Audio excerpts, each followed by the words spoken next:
So this is going to be one of the most important videos in my channel because I'm going to talk about integrating Unity and the Arduino to create some interactive projects or interactive games. Today I'm going to be showing you how to use the potentiometer to rotate this monkey. We can rotate it by rotating the knob from here. Also, we can control the Arduino from Unity. Here I have created two buttons, one to turn the LED on and another one to turn it off. So when we press it, the LED turns off. Also, we can turn it on and it's quick. So I think creating interactive games with Arduino is going to be a good idea. And without any further ado, let's dive right in. So first of all, I want to talk about the circuit schematic diagram. You're going to need an Arduino board like the Arduino Uno or the Arduino Nano. You're going to need a potentiometer and an LED. And we already know how to use these components because I have talked about it in our Arduino tutorial series for beginners. So for the potentiometer, we have 3 pins. We connect one of the pins on the right or the left side to the GND of the board. And the right pin goes to the VCC. And by rotating the knob, we are changing the resistance of these two parts. So the voltage between the ground and the middle pin will change when we rotate the knob. That's why we have to connect the middle pin to one of the analog pins like A1 or A0. Also, we're going to connect the LED so that we can control it from Unity. We connect the negative lead to the ground. You could also take a wire and connect the ground like this without using the breadboard. And the positive lead goes to the ohm resistor. And the recommended resistance is between 200 ohms and 500 ohms. And then we close the circuit by connecting the other lead to the digital pin number 11 so that we can turn on and off the LED. Now to control it with Unity, basically we are going to use the serial monitor. Unity is able to use the serial communication to communicate with the board. And to do that, on top I'm going to create the pins that we have added using const int. The first one is going to be the potentiometer pin, pot pin, equals A1. Next we have the pin of the LED using const int LED pin equals 11. And under the setup, we have to set the pin mode for these pins. By adding pin mode, the potentiometer pin is going to be an input so that we can read the voltage. But for the LED pin, we're going to use it as an output to turn it on and off by writing pin mode LED pin and the output keyword. Also, we have to enable the serial monitor. Let's enable it on top using serial.begin, and this takes in the baud rate like 9600. We usually use this value with the Arduino. So under the loop, we are going to read the value of the potentiometer and we are going to print it or send it to the serial monitor or the serial communication. Then we are going to read it from Unity using the serial port. I'm going to put the value of the potentiometer inside a variable and call it read value is equal to, and we read the value using the analog read command. This takes in the analog pin. We have used it A1 and it's going to return a value between 0 and 1023. We are going to print it using serial.println the read value, and later on under Unity we are going to use it to rotate the cube. But before that, we're going to control the LED as well by reading from the serial monitor or the serial communication.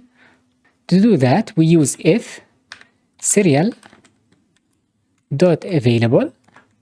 So this is going to check if we have some data that we can receive from the serial monitor or from Unity.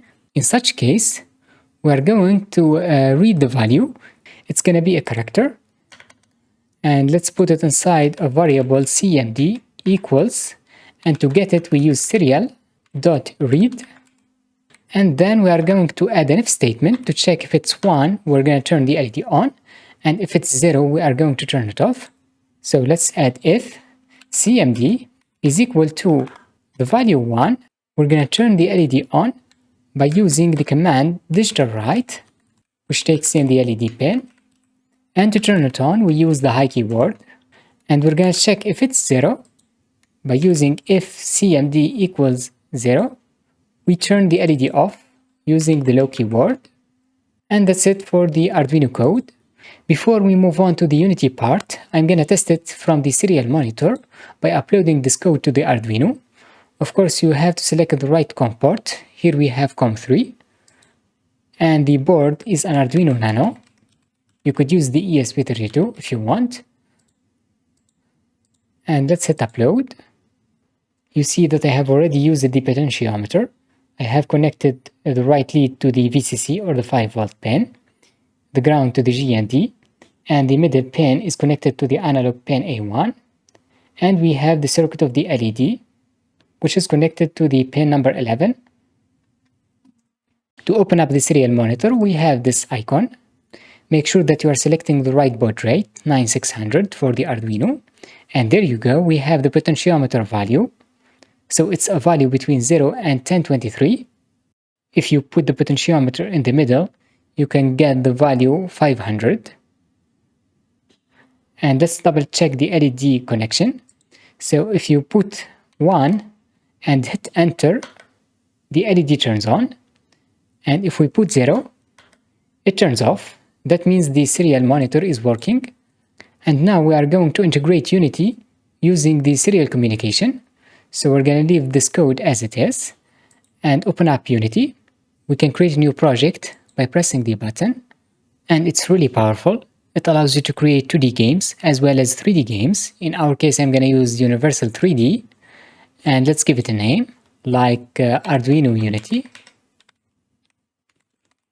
And we can put it anywhere. For me, I'm going to put it under the desktop. Then create the project using this button. Now Unity is creating the project. A few moments later. And once it's done, you're going to see this interface. So this is called the game view. But if you want to see all of the elements inside it, you can go to the scene view. Here by default, we have a main camera that shows you the scene view. Also, we have a directional light for lighting. Today, I'm going to focus on the connection part between the Arduino and Unity. So first, I'm going to create the 3D cube inside this game by going under the hierarchy and right-click. You will see here we have 3D objects. We're going to use a cube for now. And there you go. It is in the middle of the screen. You could rename it to whatever you want. I'm going to leave it as it is. And if you want to clearly see it, we can change its size, or you could go under the main camera and change the Z offset. Also, we have Y, so I'm using the left mouse button to change the value. Also, we have rotation around the X to rotate the camera like this. Now, to read the value from the potentiometer or add buttons to control the LED, we have to create a script. If you go under projects, you will see all of the assets, which are all of the elements that are used in the game. Here we can create our C# code by right-clicking, create. Under scripting, we have mono behavior script. For me, I'm going to call it Arduino connector without space, or it's going to give you an error. But to activate this code, you have to attach it to one of the objects in our game. For example, we can attach it to the cube by dragging the script under the cube, and if you select it again, from the inspector, which is this area, you will see all of the components, including the Arduino connector script. Now let's open it up by double-clicking on it. And the IDE is really powerful. It is called Microsoft Visual Studio.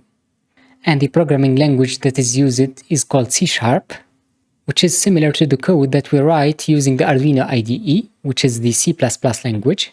So to be able to read the value from the Arduino, we're going to use the serial port. And to do that, we have to go on top and add this library, or it's called a package under C#, by writing using. And the package that we're going to use is system.io, then .ports. And you see that we have this red line because this package isn't installed by default. To install it, you could go on top of it, show potential fixes, and install the package system.io.ports. You have two options, but I'm going to use find and install latest version. And yep, it is installing. To be able to communicate with the board, we are going to create a serial object, and the type is called serial port. I'm gonna call it serial is equal to new serial port. That's how we can initialize the objects inside C#. Also, we have this suggestion, which you can confirm using the tab key on the keyboard. And this takes two parameters. The first one is the COM port that we are using. So the Arduino is connected to the port COM3. You have to pass it as the first parameter. If you have COM4, make sure to write it. And the second parameter is the baud rate, which is 9600. We still have an error because Unity is not recognizing the serial port object. And to solve the issue, we're going to change a setting, which is under File, Build Profiles, Player Settings, and under here, we have this framework, which is not compatible with the command that we are using. To solve the problem, we can select the first option, .NET Framework, and let's get back to the code. And yeah, now we can continue. Under the start, we have to enable the serial by adding serial dot open, and I'm gonna hit tab to confirm the command. Also, we have to set something which is called serial dot read timeout. That's really important, and we can set it to 100, which is 100 milliseconds, and it's the time that the serial will wait to read the command. And under the update, which is called over and over again, we are going to read the value of the potentiometer, and the value is going to be string. So we have to put it inside a variable of type string, and let's call it data is equal to, and we use serial, and we have this command dot read line. But to be able to use the value, we have to convert it to an integer, which is the potentiometer value, and put it inside an int. And let's call it value is equal to int dot, and the command that we use to convert a string to an integer is parse, that takes in the data. I think this IDE is using some kind of an AI because it's giving me the right command in most times. Now we are going to use this value to change the rotation of the cube. So the script is attached to the cube. Luckily, we can access the transform component and change its rotation by writing transform, and we have dot rotation. We're going to set it to quaternion. That's how we declare the rotation, quaternion. Then dot, and we have error. Basically, this takes in the three angles, the x, the y, and the z. Maybe you could add a second potentiometer to control the x value. We're going to set the x to 0. For the y, I'm going to use the value. And the z, let's set it to 0. And as you know, the value of the potentiometer is between 0 and 1023, but the angle is between 0 and 360. And the way we do that is by dividing this value by 1023 and multiply it by 360 degrees. And that's how we can control the cube. To save the script, I'm using Ctrl S. And we can hit run to test the game. So you see it's already changing the Y rotation. And if we rotate the knob of the potentiometer, you see it changes. And it is fast. Now we want to control the LED using two buttons from this interface. And to do that, we have to create these buttons. From the hierarchy, we right click. We have UI, which stands for user interface. And we're going to choose a button. This is using the Text Mesh Pro. Make sure to import it. And there you go, we have the button. And it contains two components. We have the text. If you select it from here, you can change the text to on. Also, we have these options like bold. We can change the size and the color. I'm going to use a white color. But for the button, let's use a green color for turning the LED on.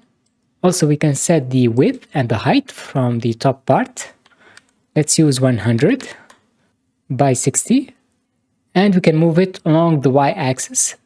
With the same way, we can create the off button, but let's move it to the left side. Luckily, we have the option to duplicate this object by right-clicking, and we have duplicate. So we have another button, and to see it, you have to move it to the right side. And we're going to change its parameters, like the color of the button. Let's use a red color, and the text change it to off.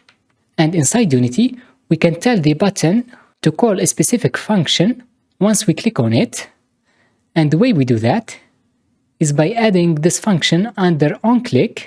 So if you select the button on and hit the plus icon, we have the option to add an object which contains the function that turns the LED on. We have to create it under a script like this one, and make sure to put it under the update or outside of the update. And I forgot to mention that we have to close the serial object once we quit the game. And the way we do that is by using another function which is called onApplicationQuit, which is called each time we quit the game, we are going to close the serial using this command. So I'm hitting tab to confirm. And let's create our two main functions to turn the LED on and off. We have to add the keyword public, void, and give it a name, like turn on. And to turn the LED on, we actually have to send the value 1, and the Arduino will read it and turns the LED on. And to send the command, we use serial.write, and we're gonna write the value 1 or send it. And let's create a second function, public void turn off. And to turn it off, we're gonna use serial not close dot write and pass in the value 0. And I think that's all for this script. Make sure to save it using Ctrl S. So select the first one, which is the on button, and under on click, we have to drag in the cube that contains the script and the function as well. By going under no function, Arduino connector, we have turn on. The same thing for the second one. Click the plus icon, drag in the cube, and select the function from the script, turn off. And now if we click on the on button, the LED turns on, and we can turn it off. So I think that's pretty much it, guys, for this episode. I hope you like it. If you have any question or comment, make sure to write it under the comment section down below, and I will see you in the next one.